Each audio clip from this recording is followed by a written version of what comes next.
ఈ మధ్యలో గత నెల 2 నెలల తర్వాత నేను కొన్ని వీడియోలు చూస్తుంటే చంద్రబాబు నాయుడు గారు ఓపెన్గా జగన్మోహన్ రెడ్డి గారికి డిబేట్కి రమ్మని ఛాలెంజ్ చేస్తున్నారు. జగన్మోహన్ రెడ్డి గారు నేను సిద్ధం, ఎక్కడైనా డిబేట్ చేస్తానని ఛాలెంజ్ చేస్తున్నారు. బాబు, మీరు మాకు వద్దు, నేను లేని డిబేటే అది వృధా. మీకు దమ్ముంటే ఇదే అంబేద్కర్ స్టాచ్యూ దగ్గర లోపట ఏర్పాటు చేద్దాం. మాజీ ముఖ్యమంత్రి చంద్రబాబు నాయుడు గారు, ఇప్పుడున్న ముఖ్యమంత్రి జగన్మోహన్ రెడ్డి గారు నాతో డిబేట్కి రావాలి 1 అవర్. వారందరూ ముఖ్యమంత్రులు, ప్రధానమంత్రులు నా శిష్యులని మీకు తెలుసు. ఏ సబ్జెక్టు మీద డిబేటు అంటే 2 నెలల తర్వాత ఎలక్షన్ వస్తుంది. ఇంతవరకు మీరు ముఖ్యమంత్రులుగా 10 సంవత్సరాలు ఉన్నారు. చంద్రబాబు నాయుడు గారు 5 సంవత్సరాలు, జగన్మోహన్ రెడ్డి గారు 5 సంవత్సరాలు. వారి మాటల్లో చూడండి ఎలాగున్నాయంటే, జగన్మోహన్ రెడ్డి గారు అంటారు, రే కాలర్లు ఎక్కచ్చి సిలీవులేసి తన్నడానికి సిద్ధపడండి అనగానే ఫోటోగ్రాఫర్ మీద దాడి. అంటే మీరు గూండాయిజంని, రౌడీయిజంని ప్రమోట్ చేస్తున్నారా? ఇలాంటి చిన్న పిల్లలకి ఏమర్థం అవుద్ది ఇలాంటిది? పోని చంద్రబాబు నాయుడు గారైనా ముసలాడైనా ఊరుకుంటున్నాడా? ఆయన మా జన సైనికులు, ఈయనకేం సైనికులు లేరు కదా. పవన్ కళ్యాణ్ ఫ్యాన్స్ అందరూ ఓట్లు వేసేవాడు ఎవడ కాదు. తుప్పని ఎక్కడో వెయ్యికొకడో ఎక్కడో అంటుంటాడు, జై జనసేన అంటుంటాడు. అసలు నిజంగా ఆయనకు ఓట్లుంటే ఆయన ఎందుకు బీజేపీతో టీడీపీతో పొత్తులు పెట్టుకుంటాడు?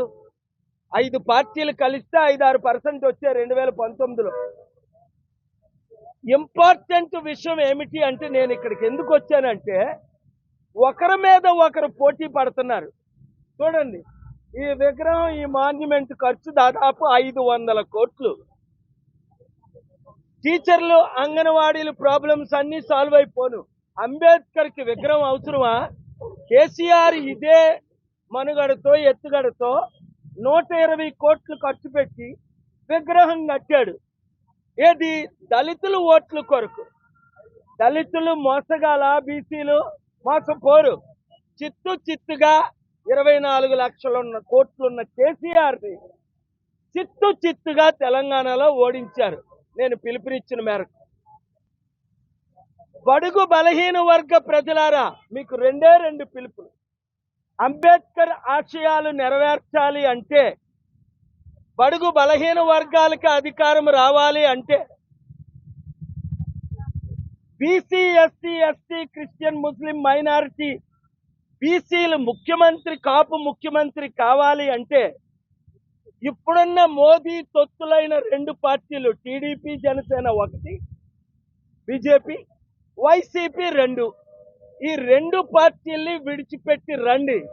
మీరు వైసీపీలో లేదా బీజేపీ, టీడీపీ, జనసేన, మోదీ తొత్తులతో మీరు ఉన్నారంటే మీరు చరిత్రహీనులు, మూర్ఖులు, బుర్ర లేనోళ్ళు, తెలివితేటలు లేనోళ్ళు. ఎందుకు? 3% ఉన్న చంద్రబాబు కులమేనా మనం ఏలాలి 40 సంవత్సరాలు?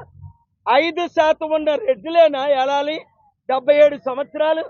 అంబేద్కర్ గారి ఆశయాలు ఏంటి? ఎడంకాలతో ఆయన మంత్రి పదవిని ఎందుకు? అరే బాబు, నాకు జెండాలు వద్దురా, దండలు వద్దురా, విగ్రహాలు వద్దురా, రాజ్యాధికారం కావాలరా అని ఆయన నెత్తి నోరు కొట్టుకొని ఆత్మ ఘోషిస్తుంటే, ఆయన కనీస కాన్స్టిట్యూషన్ రాసిన కాన్స్టిట్యూషన్ చదివారా? ఆర్టికల్ 14 చదివారా? ఆర్టికల్ 19 చదివారా? ఆర్టికల్ 21 చదివారా? ఆర్టికల్ 32 చదివారా? చదివినోడు ఎవడు? బీజేపీ, మోదీ తొత్తులకు ఓటేయరు. చూడండి, దాడులు ఎక్కడ చూసినా దాడులే. రేపు నేను వెళ్తున్నాను హైదరాబాద్. జొన్నగడ మెథడిస్ట్ చర్చ్ మీద జై శ్రీరామ్ అన్నందుకు 30 మందిని చితకబాదారు. 3-4 చావుల పరిస్థితులు ఉన్నారు. చర్చిల్ని తగలబెట్టేస్తున్నారు. జై శ్రీరామ్ అన్న వాళ్ళని జై శ్రీరామ్ అన్నివ్వండి, జై హనుమాన్ అన్న వారిని జై హనుమాన్ అనమనియండి, జై జీసస్ ప్రైజ్ ద లార్డ్ అన్న వారిని జై జీసస్ ప్రైజ్ ద లార్డ్ అన్నమనండి. జై అల్లా ఓ అక్బర్ అన్నవారిని అన్నివ్వండి. అందుకనే ప్రపంచంలో 200 దేశాల్లో 200 కోట్లు ముస్లింలు, హిందువులు, క్రైస్తవులు నా అభిమానులు, నా ఫాలోవర్స్. ఎందుకు? నేనే మతాన్ని దూషించను, ఏ కులాన్ని ఎత్తి చూపించను. అంబేద్కర్ ఆశయాలకు విరుద్ధంగా ఇప్పుడున్న 2 పార్టీలు మోదీకి తొత్తులు అయ్యారు కనుక మీరు నిజంగా 10 లక్షల కోట్లు అప్పు తీరాలి అంటే వడ్డీ కట్టలేని పరిస్థితి. ఇప్పుడు జగన్మోహన్ రెడ్డి గారు మళ్ళా వస్తారు. ఆయనకి అసలు బుర్రే పనిచేయట్లేదు. బుర్ర పని చేస్తే రేవంత్ రెడ్డి గారి లాగా, స్టాలిన్ లాగా, కాన్రాడ్ సంగమ మేఘాలయ ముఖ్యమంత్రి లాగా, కేజ్రీవాల్ ఢిల్లీ లాగా 16 ముఖ్యమంత్రులు ఈ మధ్య నన్ను కలిశారు. 4 సార్లు 5 సార్లు రేవంత్ రెడ్డి గారు కలిశారు ఈ నెల 2 నెలల్లో. ఈయన 5 సంవత్సరాల్లో అభివృద్ధి చేద్దాం, వద్దు మేము సిద్ధం, ఓడిపోవడానికి కానీ అభివృద్ధికి మాత్రం సిద్ధం కాదు. ఒరే బాబోయ్, నేను నెత్తి నోరు పెట్టుకున్నా, చేతులు జోడించి అడిగా, ఇప్పుడైనా జగన్మోహన్ రెడ్డి గారు మీకు చిత్తశుద్ధి ఉంటే విగ్రహాలకు అర్థం కాదు మా డబ్బులు ఖర్చు పెట్టి, మీకున్న లక్షల కోట్లతో మీరు ఏమైనా కట్టుకోండి. మా అంబేద్కర్కి, మా అని ఎందుకన్నా, మీ కాదు ఆయన అంబేద్కర్. ఒక బీసీ కాపుగా దళితుల అమ్మాయిని పెళ్లి చేసుకొని ఒక దళిత నాయకుడిగా మాట్లాడుతున్నాను. మా అంబేద్కర్కి విగ్రహాలొద్దు, పూలమాలొద్దు. మోసపోమంటే మేము మోసపోం. చంద్రబాబు నాయుడు అట మోదీ కంటే పెద్ద విగ్రహం 5,000 కోట్లతో కడతాడట అప్పు చేసి. మాకెందుకు ఈ అప్పులు? ఒక్కొక్క కుటుంబానికి 5 కోట్ల రూపాయల అప్పు ఉంది. అర్థమైందా మీకు? గమనించండి. ఇదే విజయవాడ 3 హెలికాప్టర్లో వచ్చిన నేను, ఇదే PWD గ్రౌండ్స్ లో లక్షల మందితో మీటింగ్ పెట్టిన నేను, ఇవాళ నడి రోడ్డు మీద దేవుడు యేసు ప్రభువుగా భూమి మీద ఎలా మీ మధ్య సంచరించడో నేను అందుకు వచ్చాను. యుద్ధం పెట్టడానికి రాలేదు, శాంతి తీసుకురాడు. తిండి లేకుండా, బట్ట లేకుండా, చదువు లేకుండా, ఉద్యోగాలు లేకుండా, కంపెనీలు లేకుండా, అప్పులు చేసేసి మిమ్మల్ని సర్వనాశనం చేసుకున్న ఈ 2 పార్టీలు మోదీ తొత్తులైన టీడీపీ, వైసీపీ నుంచి విడిపించి ప్రజాశాంతి పార్టీని గెలిపించమని కోరుతున్నా. గెలిపిస్తారా?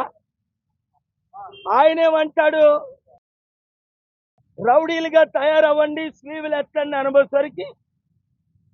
లోకేష్ ఏమంటాడు, మీరు దాడులు చేసి 12 కేసులు పెడితేనే నాతో అపాయింట్మెంట్. ఎవరికి కావాలరా నీ అపాయింట్మెంట్? బుద్ధి లేని గాడిదలకి తప్ప.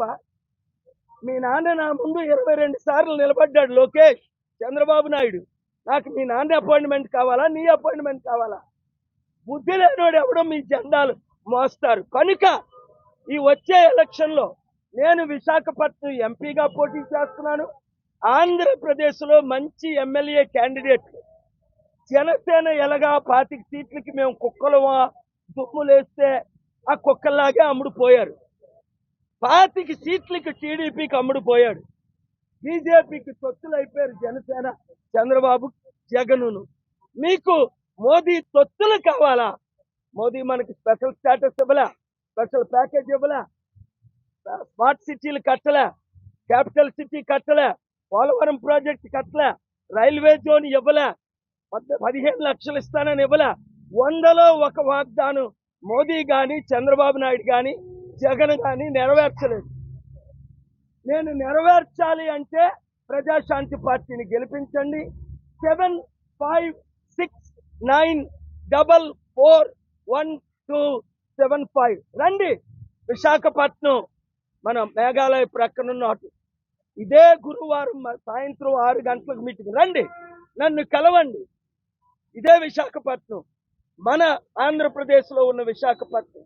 విజయవాడ వచ్చినప్పుడు కలవండి, రాయలసీమ వెళ్ళినప్పుడు కలండి. గట్టిగా ఎమ్మెల్యేలు 100 కోట్లు ఖర్చు పెట్టి ఆ పార్టీలో మీరు ఓడిపోతారా? 1 కోటి రూపాయలు ఖర్చు పెట్టి ప్రజాశాంతి పార్టీలో గెలుస్తారా? నిర్ణయం తీసుకోండి.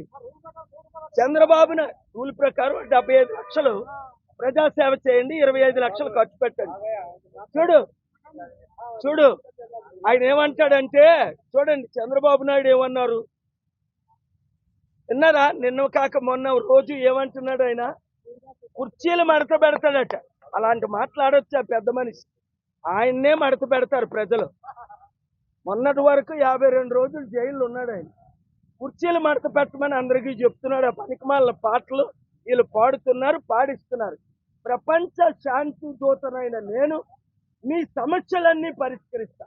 ఒకటి, మీ రుణం, ఇంటికి 5 కోట్ల రుణం ఉంది, నేను తీర్చుతా. 5 కోట్ల ఆదాయం 5 సంవత్సరాల్లో ఇస్తా.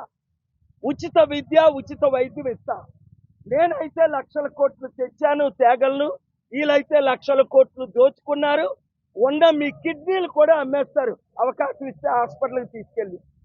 కనుక దొంగల్ని నమ్మకండి, మోసగాళ్ళని నమ్మకండి. అంబేద్కర్ ఆశయాలు నెరవేర్చే కేఏపాల్ని నమ్మండి. రండి కలిసి పనిచేద్దాం. ఇప్పటికైనా జగన్మోహన్ రెడ్డి గారికి నేను మరొకసారి అవకాశం ఇస్తున్నాను.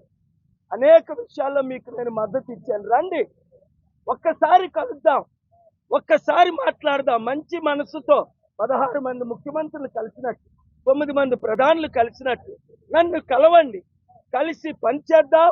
నేను ఇటువైపు ఉంటే అటువైపే 175 ఎమ్మెల్యేలు గెలుస్తారు, 25 ఎంపీలు గెలుస్తారు. నాతో కలిసి పోరాడితే మీకు విజయం, డబ్బులు వస్తాయి, అభివృద్ధి జరుగుతుంది. అది టీడీపీ చర్చతో నాతో వచ్చి నాతో కలుస్తారా, లేదా వైఎస్ఆర్సీపీ కలుస్తారా, లేదా మనం ఒంటరిగా వెళ్దామా? ప్రజలే నిర్ణయిస్తారు. మీరు మాత్రం వీడియోని స్ప్రెడ్ చేయండి. Thank you very much.